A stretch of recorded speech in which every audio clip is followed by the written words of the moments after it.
मध्य प्रदेश में BJP full चुनावी mode में आ चुकी है। खुद अमित शाह ने प्रदेश में मोर्चेबंदी कर रखी है।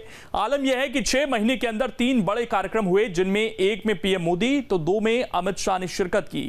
क्या है इसके मायने, इस रिपोर्ट में आपको दिखाते हैं।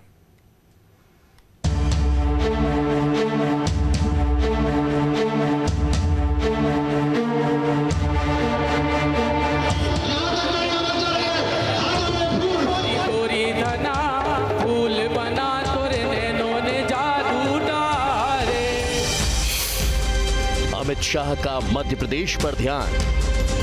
माननीय मुख्यमंत्री शिवराज सिंह चौहान जी 2023 में काम करेगा प्लान। जी इसे प्राप्त करते हुए 6 महीने में ये दूसरा मौका रहा जब अमित शाह ने प्रदेश में हुंकार भरी। जगह भले ही अलग अलग रहे, लेकिन शाह के दोनों कार्यक्रमों में निशाने पर आदिवासी वोटर की रहे।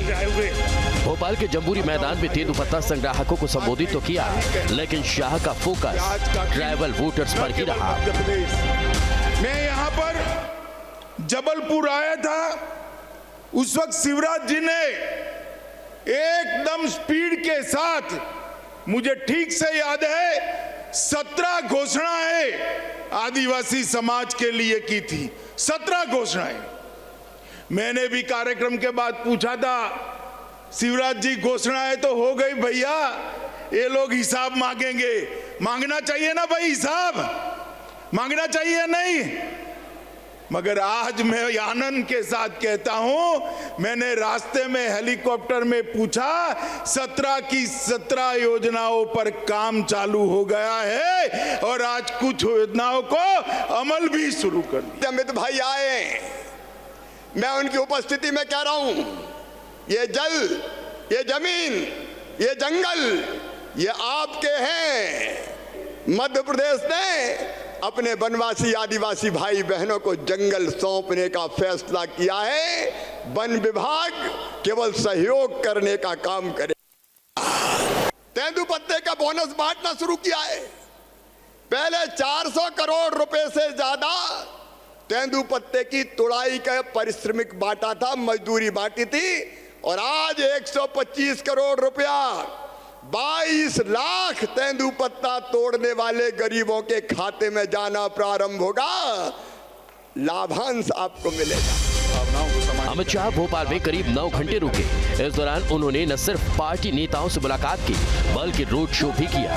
इसमें कई जगहों पर उनका अभिनंदन किया गया। इसके जरिए अमित शाह औपचारिक रूप से चुनावी शंखनाद का ऐलान भी कर चुके हैं। इससे पहले वो 18 सितंबर 2021 को जबलपुर में राजा शंकर शाह के बलिदान दिवस पर शामिल हुए थे। इसके जरिए आदिवासियों में एक बड़ा मैसेज देने की कोशिश की गई थी। इसके बाद फिर प्रधानमंत्री नरेंद्र मोदी ने भोपाल में जनजातीय गौरव दिवस को संबोधित किया। इसके जरिए तो दूसरे राज्यों के आदिवासियों को भी साधने की कोशिश की गई थी। दरअसल कहा यह जा रहा है कि बीजेपी का फोकस उन इलाकों में है जहां पर 2018 में बड़ी हार हुई थी, और ये बात किसी से छिपी नहीं है कि आदिवासी इलाकों में बीजेपी को बड़ा झटका लगा था। इसलिए केंद्रीय नेतृत्व अभी से आदिवासी वोट बैंक को साधने में जुटा हुआ है। मध्य प्रदेश की सरकार सबका साथ सबके विकास के नारे को लेकर चलती है। मध्य प्रदेश में पूर्व में प्रधानमंत्री का कार्यक्रम जम्बूरी में हुआ, जिसमें लाखों की संख्या में आदिवासी वनवासी बंधु इकट्ठे हुए। आज माननीय अमित शाह जी का कार्यक्रम जम्बूरी में हुआ।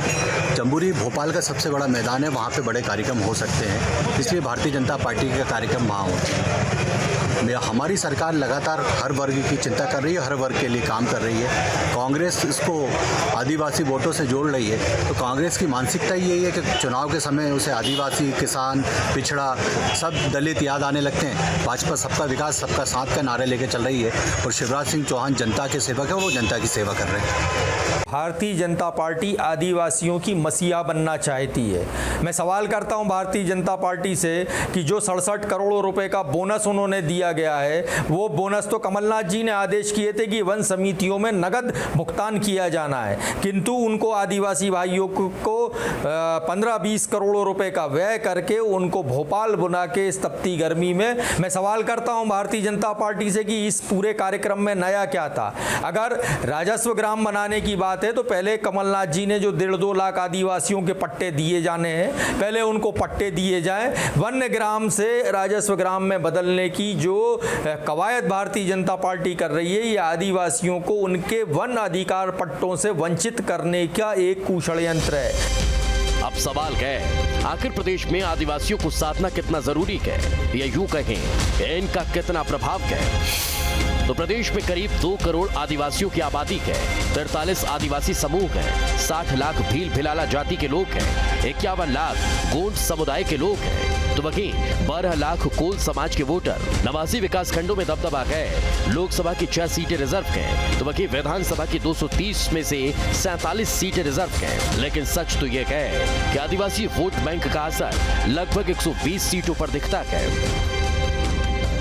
अब सवाल है, आखिर बीजेपी के लिए आदिवासियों को साधना कितना जरूरी है।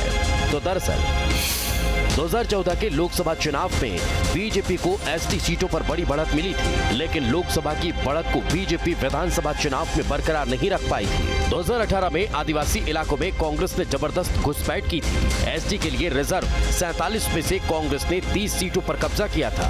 बीजेपी को इनमें से सिर्फ 16 सीटें मिली थी।